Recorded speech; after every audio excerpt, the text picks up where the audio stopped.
यो सरकार त महान सरकार हो नि, किनभने गरिबको इन्सुरेन्स काटेर बुली बस चलाउँछु भन्ने सरकार हो क्या। अनि जीवी राई चाहिँ कहाँ छन् भनेर आजकल खोज्ने बेला आएछ। अब कता छन् कुनै जीवी राई? सरकार त 100 दिन भयो, जीवी राई त ल्याइदिया भए हुन्थ्यो। देशको गृहमन्त्रीले सिंहदरबारभित्र शपथ गर्दै गर्दा उहाँले सिट बेल्ट नलगाएर गाडी चलाउनु भयो। अर्को प्रधानमन्त्रीले चितवन जाँदा चलाउनु भएको छ सिट बेल्टै नलगाएर। हर्गजीलाई कारबाही गरे भनेर खुब न्युज लेखिराखेका थिए, तर प्रधानमन्त्रीलाई कारबाही किन भएन भनेर लेख्न सक्नुभयो तपाईँले? अब सडकहरूको पनि स्तर उन्नति यहाँको जस्तो छैन। हामीले धेरै काम गर्नुपर्ने छ। अहिले पनि कालोपत्री गर्नका लागि हामी लडिराखेका छौँ। अब त्यहाँ अब सडक सुरक्षा त राम्रो हुने कुरा भएन, तर त्यसमा ट्रमा सेन्टरको आवश्यकता ज्यादा छ क्या। हामी यहाँ ट्रमा सेन्टर सञ्चालन गर्ने भनेको र कर्णाली स्वास्थ्य विज्ञान प्रतिष्ठानमै हो। अब अघिल्लो पटक हामीले बजेटमा व्यापक माग्यौँ कि ट्रमा सेन्टर। सबभन्दा बढी के हुन्छ भने मान्छे घाइते हुन्छ, कसैको हात भाँचिन्छ, कसैको खुट्टा भाँचिन्छ। अब तपाईँको धेरैभन्दा बढी तपाईँको दिमागमा मस्तिष्कमा तपाईँको चोट लाग्छ। त्यसका लागि ट्रमा सेन्टर र हामीले अर्को के मागेका थियौँ भनेपछि एउटा एमआरआई मेसिन त्यो चाहिँ उपलब्ध गराइदिनुहोस् भन्दाखेरि सरकारले चाहिँ के जवाफ दिएको थियो, अर्थमन्त्रीज्यूले के जवाफ दिनुभएको थियो भने हामी दुर्गमका लागि हेलिकप्टर सञ्चालन गर्छौँ भनेर गृहमन्त्रीले पनि भन्नुभयो र अर्थमन्त्रीज्यूले पनि भन्नुभयो, तर हेलिकप्टर चाहिँ गएन। अब किनभने हेलिकप्टरका लागि अब जस्तो डोल्पामा एकजना दलित परिवारको मान्छे हुन्, उनी तपाईँको घाइते भए। बिहानदेखि कन्टिन्युस सम्पर्क गरियो गृह मन्त्रालयमा, गृह सचिवसँग कुरा गरियो। अब गृहमन्त्रीको फोन अफका अफ तपाईँलाई थाहा छँदैछ, फोनै लाग्दैन, पुरै अफ हो उहाँको फोन नम्बर होइन। अब नगरिसकेपछि उहाँको गृह मन्त्रीज्यूको स्वकीय सचिवलाई कुरा गरियो, त्यसपछि उहाँको हाम्रो सुजनजीलाई कुरा गरियो। हेलिकप्टर पठाउनुहोस् त भन्दा हामीसँग पैसा छैन, अहिले हुँदैन भनेपछि जबरजस्ती अब एउटा दलित परिवारको मान्छे कहाँबाट पैसा हुन्छ? अब त्यो सबै कर्मचारीहरू मिलेर, सबै कर्मचारीहरू आफन्त सबै मिलेर अलिअलि जोहो गरेर बेलुका 4 बजे हेलिकप्टर बोलाइयो, तर मान्छे अलिकति ढिलो उद्धार भएको हुँदा उहाँको ज्यान गइसक्यो। कर्णाली नदीमा पनि ठ्याक्कै त्यही भयो। बिहान हामीले कर्णाली नदीमा गाडी खसेको 10-15 मिनटभित्र भन्दा पनि अझ हामीले चाँडो त्यहाँ सूचना प्राप्त हुने बित्तिकै हामीले प्राप्त गरिसकेपछि मैले तत्कालीन सशस्त्र प्रहरीको चिफलाई चिफ साहबलाई सशस्त्र प्रहरीको चिफ साहबसँग मेरो कुरा भयो। त्यसपछि चिफसँग कुरा भइसकेपछि तपाईँको विपद व्यवस्थापनको टिम कहाँ छ त भनेपछि उहाँहरू सुर्खेतमा हुनुहुन्थ्यो। सुर्खेतबाट तपाईँको हामीले हेलिकप्टरमा सजिलै, फेरि हेलिकप्टर काठमाडौँबाट पठाउनु पर्दैन, सुर्खेतमा अलरेडी हेलिकप्टर नेपाल आर्मीको बसेको हुन्छ। त्यसलाई गइदे भनेर यहाँबाट निर्देशन दिने मात्र कुरा हो। अनि त्यसपछि त्यो हेलिकप्टर उडेन, नउडिसकेपछि उनीहरू 5 घन्टा 6 घन्टा लगाएर सशस्त्र प्रहरीको टोली त्यहाँ पुग्दासम्म गाडी बेपत्ता भइसकेको थियो, भिरमा अड्केको मान्छे मरिसकेको थियो। अनि त्यसपछि त्यो पनि उद्धार भएन। नभइसकेपछि हामीले उद्धार गर्ने कुरा कि त हामी गर्न सक्दैनौँ भन्न पऱ्यो। सक्छौँ भनेपछि झुटो कुरा गरेर पब्लिक सेन्टिमेन्ट चाहिँ लिन भएन। तपाईँले हिजो आवाज उठाइरहँदाखेरि रुलिङको माग पनि गरिरहनु भएको थियो सभामुखबाट। के छ तपाईँको आवाज त्यहाँ बोल्ने मात्रै हो कि रेस्पोन्स पनि आएपछि सरकारबाट त्यो आवाज सुनिसक्यो? अनि सरकारले रुलिङ गर्नुपर्ने हुन्छ, सायद आज गर्नुहुन्छ भने आज गरून् होइन। रुलिङ गरिसकेपछि आज गृहमन्त्री भर्खर आउनु भएको छ, गृहमन्त्रीले यसो जवाफ दिउन् र अहिले भर्खरै म भेटेर आइराखेको छु। अब जवाब दिउन्, म जवाब दिउन् भन्न चाहन्छु, अपिल गर्न चाहन्छु। किनभने हामीले आफ्नो त्यो भए हुनाले अहिले कर्णालीको पीडा भनेको, कर्णालीको दुःख भनेको अरूभन्दा फरक छ। अब यहाँ के छ भने सुरुङ मार्गको कुरा भइराखेको छ होइन। अब हामी कहाँ कालोपत्री सडक छैन। अब अहिले पनि बजेट हेरेको रूपन्देही जिल्लामा 9 अरब छ होइन। हिजो केपी शर्मा ओलीजी हुँदाखेरि उहाँको भौतिक पूर्वाधार मन्त्री रघुवीर महासेठजीको जिल्लामा 8 अरब थियो। अब अहिले हाम्रो कर्णालीमा कति छ त होइन। त्यो भए हुनाले के भने सत्ता र शक्तिको दुरुपयोग र पश्चिमलाई हेर्ने प्रवृत्ति चाहिँ चेन्ज हुनुपर्छ। जस्तो यो बीचमा सरकारले 100 दिन पुरा गर्यो, सरकारका प्रवक्तालाई हेर्ने हो भने त सरकारले 100 दिनमा गर्न बाँकी केही पनि राखेको छैन। उहाँहरूले सुशासनमा, पारदर्शितामा, भ्रष्टाचार नियन्त्रणमा र जनतालाई सेवा दिने कुरामा, डेलिभरमा हामी उत्कृष्ट छौँ भनेर भनिरहँदा तपाईँले संसदमा उठाउनु भएको विषय त भइहाल्यो। समग्र रूपमा यो सरकारको 100 दिनलाई त अब हेर्नु पर्ला, हनिमुन अवधि सकियो, यसलाई के भन्नु? अब यो 100 दिनमै सरकारले सबै काम गर्नुपर्छ भन्ने म चाहिँ मान्यता राख्दिनँ। किन 100 दिनमा सुरुवात गर्यो कि गरेन भन्ने कुरा ठुलो, उनीहरूले कति नम्बर दिए के दिए तिनीहरूको विषयवस्तु हो। तर एउटा पाको राजनीति गर्ने र एउटा लङ टर्म हिसाबमा सोच्ने हो भने 100 दिनमै सबै परिणाम आउँछ भन्ने होइन, तर सुरुवात भयो कि भएन भन्ने हो। सुरुवात भएको छ, तर मेरो कुरा चाहिँ के भन्छु भने आफ्नो र पराई छुटाउनु भएन है। जस्तै सवारी साधनमा कारबाही गरियो नि त, मुख्यमन्त्री पनि कारबाही पर्यो भने गृहमन्त्री किन नपर्ने?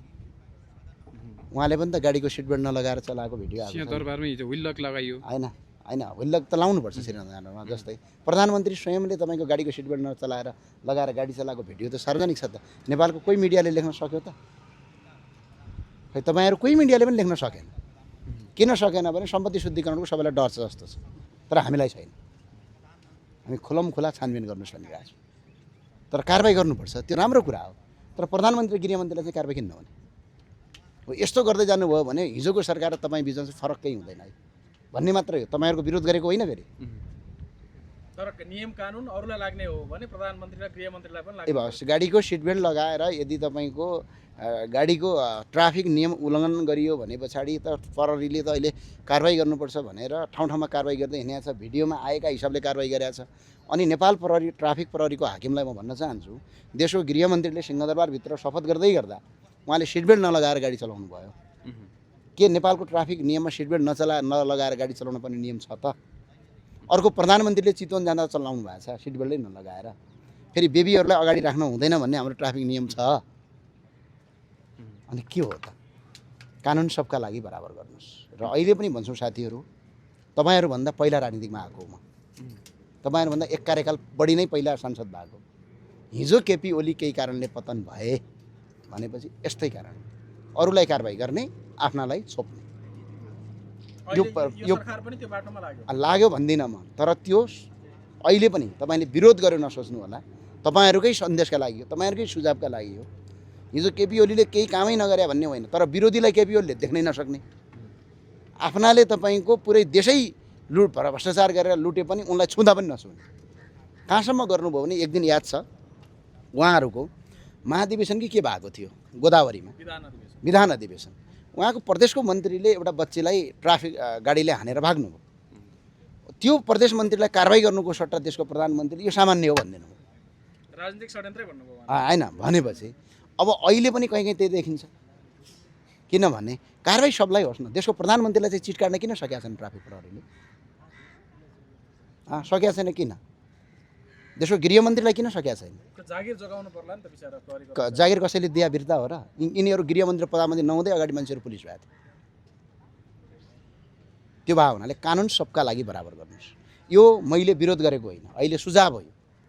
हेर्नुहोस् प्रधानमन्त्रीज्यू, हिजोका मान्छेहरू पनि चुनाव जितेरै आएका हुन्, आफैलाई आफै चुनाव घोषणा गरेर आएका होइनन्। उहाँहरूले पनि जनताको जनमत लिएरै आएको। तर के भइदियो भने त्यो जनताको जनमतका विरुद्धमा काम हुँदाखेरि भदौ 23-24 आन्दोलन भयो भने अहिले चाहिँ के गर्नुपर्छ भने आफ्नालाई जोगाउने, अर्कालाई ठोक्ने प्रवृत्ति त अवलम्बन गर्नु भएन नि त। जस्तो यो बीचमा यसले राम्रो गर्दैन। यो बीचमा सरकारले सुकुम्बासीहरूलाई हटाइसकेपछि होल्डिङ सेन्टरमा राखेका नै म नेपालका मिडियालाई प्रश्न सोध्न चाहन्छु। सबैलाई कहाँ हर्गजीलाई कारबाही गरे भनेर खुब न्युज लेखिराखेका थिए, तर प्रधानमन्त्रीलाई कारबाही किन भएन भनेर लेख्न सक्नुभयो तपाईँले? सक्नु भएन। त्यसमा हामी पनि चुक्यौँ तपाईँको कुरालाई। ल भिडियो हेर्नुहोस् न त, मजाले बकैदा छ त। गृहमन्त्रीलाई कारबाही किन भएन त सिट बेल्ट नलगाएर भनेर भन्न सक्नुभयो? त्यो सकेन, हेरेनौँ सम्भवतः सकेनौँ भन्नु सक्नु भएन नि त। हो मिडिया नै यसरी भोलि तपाईँको बायस हुन थाल्यो भने चौथो अङ्ग किन भन्ने यसलाई त सरकारको तपाईँको अभिन्न अङ्ग भन्ने। यदि चौथो अङ्ग भन्न भएपछि चौथो अङ्गको महत्त्व के हो भने सारा जस्तै कार्यपालिका, न्यायपालिका र व्यवस्थापिका तिनटै सरकारको कब्जामा भए पनि मिडिया चाहिँ स्वतन्त्र हुन्छ भनेर हामीले यसलाई चौथो अङ्ग भने। तर मिडिया नै सरकारको, अब अहिलेका 1-2-4वटा युट्युबहरू हेर्छु, हुँदै नभएको काम पनि हलानाले गर्यो भन्दै हिँडिरहेको छु क्या म। त्यो कति तपाईँको गुलामी गरेको, त्यो राम्रो विषयवस्तु होइन। मिडिया भनेको स्वतन्त्र हुने हो। र आजसम्म धेरै वर्ष भइसक्यो म तपाईँको मिडियामा बोल्न थालेको, र कतिपय साथीहरू सबै मैले चिनेको पनि छु। एकजना व्यक्तिलाई आजसम्म तिमीले यसो गर भनेर मैले भने पनि छैन। मिडिया स्वतन्त्र हुनुपर्छ। मानिसजी एउटा मैले राखेँ, आज भर्खरै संसदभित्र चाहिँ एकजना मानिसहरूले सहमुखले कान सुन्नु भएन भनेको कुरा चाहिँ संसदको रेकर्डबाट हटाइयो। तर त्यही संसदमा चाहिँ प्रधानमन्त्रीले चाहिँ नेपालले पनि भारतको सीमा मिचेको छ भन्ने शब्द चाहिँ अहिलेसम्म संसदको रेकर्डबाट हटाइएको छ। कसरी लिनुहुन्छ? होइन यही त हो, यो चाहिँ ओली पथमा जाँदैछन् कि जस्तो लाग्दैछ मलाई।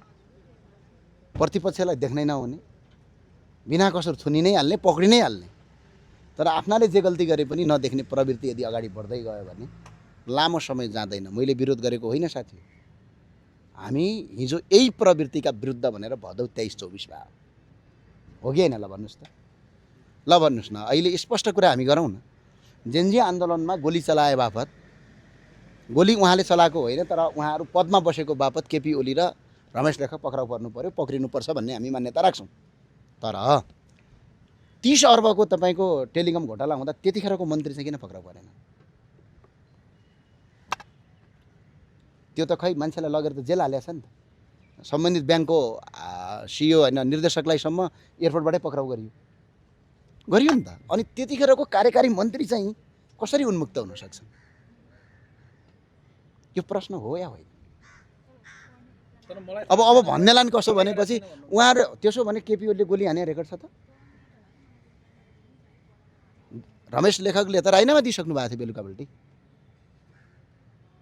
उहाँहरूले गोली हाले होइन, उहाँहरू पदमा बसेका कारणले गर्दा उहाँहरू पक्राउनु पर्ने, उहाँ जिम्मेवारी त लिनु पर्यो नि त। उहाँहरू पदमा बस्दाखेरि तपाईँको त्यत्रो बच्चा मारिसकेपछि त उहाँ त जेल जानु पर्यो नि त। भने 30 अर्बको तपाईँको टेलिकमको घोटाला हुँदाखेरि तत्कालीन मन्त्री चाहिँ अहिले पनि संसदमा सदस्य भएर लोगो लाएर हिँडिराख्नु भएको छ भने त्यो चाहिँ के हो?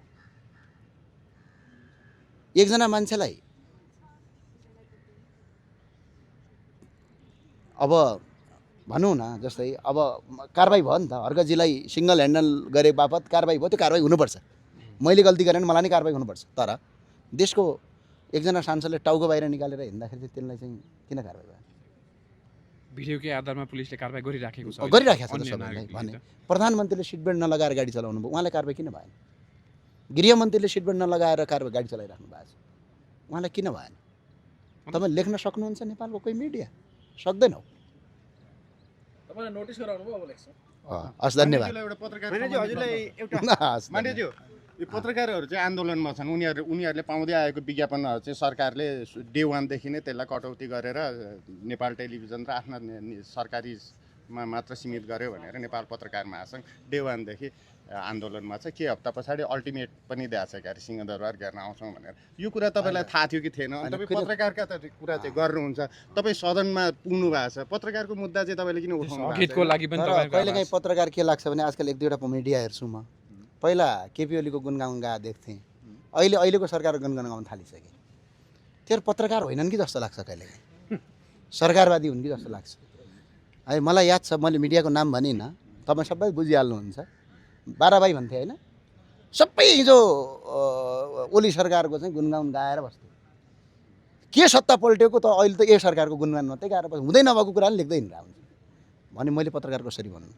त्यो भए हुनाले पत्रकार भनेको कहिलेकाहीँ छ खोजी पत्रकारिता, र पत्रकारको यो विषय मलाई थाहा थियो, तपाईँले उठाउनु भयो, धन्यवाद छ। सरकारले चाहिँ कि त प्राइभेट सेक्टरको मिडिया सबै बन्द गर्नु पऱ्यो, नचला भनेर ल्याउनु पऱ्यो नि त। चलाइसकेपछि उनलाई बाँच्ने आधार दिनु परेन? यो सरकार त महान सरकार हो नि, किनभने गरिबको इन्सुरेन्स काटेर बुली बस चलाउँछु भन्ने सरकार हो क्या। मान्यज्यू, हजुरले तपाईँले सदनमा चाहिँ उठाउनुहुन्छ कि हुन्न भन्ने प्रश्न हो। होइन, सदनमा उठाउनुभन्दा पहिला उठाउँछु, तर किन पहिला पत्रकार चाहिँ साँच्चै हुन् कि होइनन् भन्ने नै म कन्फ्युजमा छु क्या। अब जाँदा सुकुम्बासी बिचल्ली परे, खाना पाएनन्, सरकारले जेसुकै गर, आफ्नो व्यवस्था आफै गर भनेर बन्दिएको अवस्था होइन। अहिले पहिलो कुरा त सुकुम्बासी वास्तविक हुन्, उनीहरूलाई पहिचान गरेर जग्गा दिन्छु भनेको छ सरकारले, त्यो दियोस् वास्तविक सुकुम्बासीलाई, त्यो राम्रो काम हो। फेरि सरकारले सबै नराम्रो काम गर्यो भन्ने विषयवस्तु पनि होइन, होइन। तर हुकुमबासी हुन् कि सुकुम्बासी हुन् भनेर पहिचान गर्नु पऱ्यो। फेरि यो देश सबको साझा हो। यो जग्गा जमिन भनेको कसैकोले जन्मिँदै ल्याएको होइन। हिजो उनीहरूका सन्तानहरू बाठा थिए, उनीहरूले जग्गा बढी नापे। जग्गा त कसैले जन्मजात ल्याएर आउने होइन नि त, उही नेपालकै जग्गा त हो। जसका आज टन्नै जग्गा छन्, उनका सन्तानहरू बाठो थिए, उनका पुर्खाहरू बाठो थिए, उनीहरूले बढी नापे। जो आज सुकुम्बासी भएका छन् उनीहरूका पुर्खाले नाप्न सकेनन् भने उनीहरू यो देशका नागरिक हुन् कि होइन? उनीहरूको पनि यो देशमा बाँच्ने अधिकार छ। त्यो अधिकार सरकारले सुनिश्चित गर्नुपर्छ। हुकुमबासीलाई विस्थापितै गर्नुपर्छ, सुकुम्बासीलाई चाहिँ सरकारले व्यवस्थापन गर्नुपर्छ। हामीले पटक पटक उठाएका पनि छौँ र सरकारले चाहिँ व्यवस्थापन गर्छौँ भनेको छ। र अनि अर्को सहकारी, मलाई गजब लाग्छ, मानिजु होल्डिङ सेन्टरबाटै अहिले चाहिँ लखेट्न थाले नि, व्यवस्थापन भन्दा नि लखेट्न थाले। त्यो वास्तविक सुकुम्बासी हो नि त। सुकुम्बासीलाई वास्तविक सुकुम्बासी हुन् भने त त्यो लखेट्न मिल्दैन, यो देश उनीहरूको पनि हो। ओके, सहकारीको विषय र सहकारीको विषय मलाई लाग्छ सहकारीका ठगहरू चाहिँ पक्राउ गरेर देख्दिनँ क्या म। पैसा दियो भन्छन्, अनि जीवी राई चाहिँ कहाँ छन् भनेर आजकल खोज्ने बेला आएछ। अब कता छन् कुनै जीवी राई? सरकार त 100 दिन भयो, जीवी राई त ल्याइदिया भए हुन्थ्यो। हामी पनि खोजिरहेछौँ, भेट्दैनौँ सत्ता पक्ष। होइन, त्यो भए हुनाले त्यो सत्ता पक्षका सांसदलाई सोधिदिनु होला जीवी राई कहाँ छन् भनेर। सभापतिज्यूलाई सोधियो हामीले। होइन, त्यो त ल्याउनु पऱ्यो नि त, किनभने फेरि नेपालको कानुनै उल्लङ्घन गरेर जीवी राईको मुद्दा फिर्ता लगियो। जस्तै के गरियो भनेपछि सुन्नुहोस्, 2 वा 2 जनाभन्दा बढी मान्छे मिलेर सङ्गठित अपराध गरेको, यदि 2 वा 2 जनाभन्दा बढी मिलेर आर्थिक अपरचलन हुने गरेर कुनै अपराध गरेका छन् भने त्यो सङ्गठित अपराध भनेर नेपालको कानुनले भन्छ। त्यो कानुन पास गरेका छौँ हामी। तर जीवी राईको मुद्दा चाहिँ फिर्ता भयो सङ्गठित अपराधबाट भने यो चाहिँ के हो? त्यो भए हुनाले अहिले पनि म अपिल गर्न के चाहन्छु भने सरकारको विरोध गरेको होइन साथी हो, हेर्नुहोस् यो जनताले चाहिँ नयाँ साथीहरूले केही राम्रो काम गर्छन् कि भनेर भोट हालेका हुन्, हामीलाई पनि जिताएका हुन्। हामीले पनि पाइ कदम चालेर गर्नुपर्छ, आफ्ना र पराया छुटाउनु हुँदैन। र अहिले त के भयो बिचराहरूलाई भने अब संसद जस्तो रहेन। अब सांसदहरूको बोली पनि अब तपाईँको कन्ट्रोल गर्ने भनेपछि सेन्सर लाग्न लाग्यो। सेन्सर अब यो त चलचित्र विकास बोर्ड जस्तै भयो। अब बिचरा कहिलेकाहीँ लाग्छ मलाई त्यो धन्नै तपाईँको साथीहरूलाई धन्न चाहिँ कसरी बस्छन् होला जस्तो लाग्छ मलाई। अब बोल्न पनि पहिला सोधेर बोल्ने भनेपछि त यो त हिटलर शासनमा पनि थिएन।